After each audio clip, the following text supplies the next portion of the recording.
The Epic of Truong During the resistance war against the United States, Truong held a strategically crucial position, often referred to as the fiercest fire coordinate. It was a critical transportation hub on the strategic Route 15A, serving as a vital artery for transporting goods, weapons, medicines, and military supplies from the north to the southern battlefields. When key points such as Phuong Thic Bridge, Kheng Ang, Phuon Bridge, Om Bridge, Rao Gang, and Bara Nam Dan were bombed, the road through Truong became immensely important. The U.S. Air Force considered this a choke point, a unique 5-kilometer route through treacherous terrain. If concentrated bombing occurred, it would result in prolonged traffic congestion.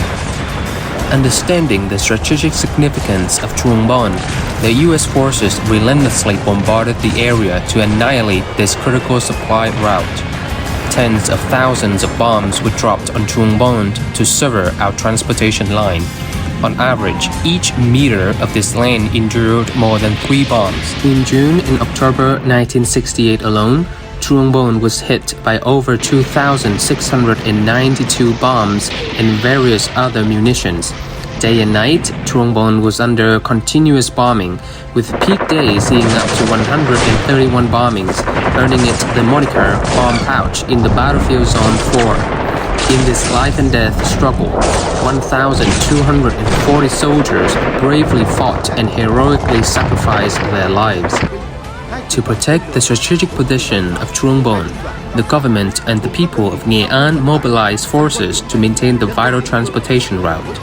Thousands of soldiers, youth volunteers, transportation workers, and local militia participated in defending this route. Youth Volunteers 300 Nghệ An Battalion established the Steel Squad, consisting of 13 women and 2 men from Dong Lung, Yên Thanh, Dien Châu, and Hưng Nguyên districts, selected from Youth Volunteers Companies 304 and 317. Their primary task was to be on standby 24/7 to observe and alert for U.S. planes, mark delayed explosion bomb sites, assist engineers in clearing bombs, fill bomb craters, and ensure the 5-kilometer road through Truong remained open, serving as a living markers for convoys at night. Demonstrating heroic spirits and determination with the motto, "Even if the enemy destroys, we still move," the Steel Squad successfully guided thousands of vehicles through Truong during the most intense bombing.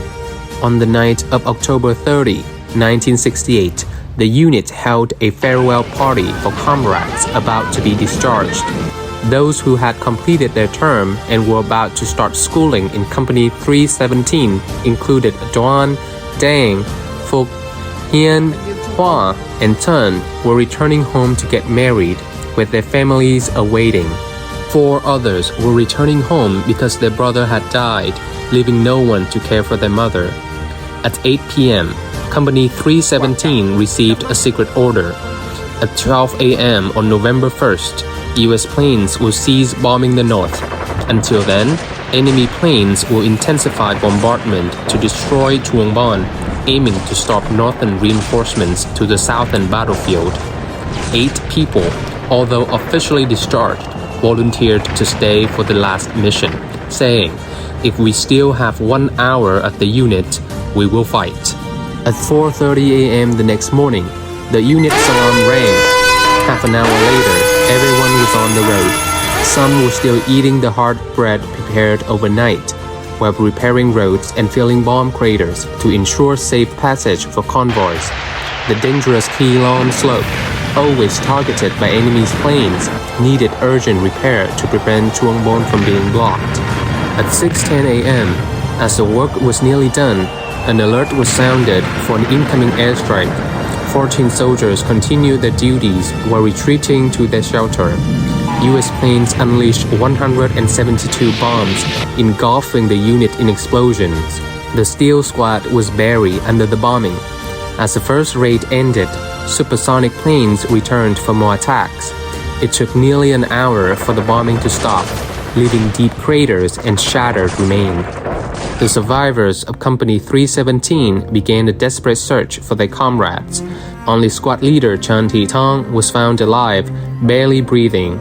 Further bombing interrupted the rescue effort, but by the next day, November 1st, 6 more bodies were found. The search continued, revealing the harsh reality of the bombing. 13 soldiers from Youth Volunteers Company 317 died heroically, including 11 women and 2 men: Tran Thi Duan, Ding Thi Ving, Nguyen Thi Van, Nguyen Thi Huai, Phan Thi Dung, Nguyen Thi Tam, Ha Thi Dang, Huang Thi Nhung, Nguyen Thi Phuc, Phu Thi Hien, Dam Thi Bon, Tran Van Hap, and Cao Ngo Hua. They sacrificed their youth, the youngest only 17 and the oldest just 22, giving their lives just hours before the ceasefire took effect. Their unfulfilled dreams and aspirations were traded for the nation's independence and freedom, creating the legendary Steel Squad of Truong Bon. Their pain and sacrifice are immeasurable and undocumented, their bravery and dedication representing the pinnacle of patriotism, resilience, and the quest for peace, weaving a legendary tale of Truong Bon in the 20th century.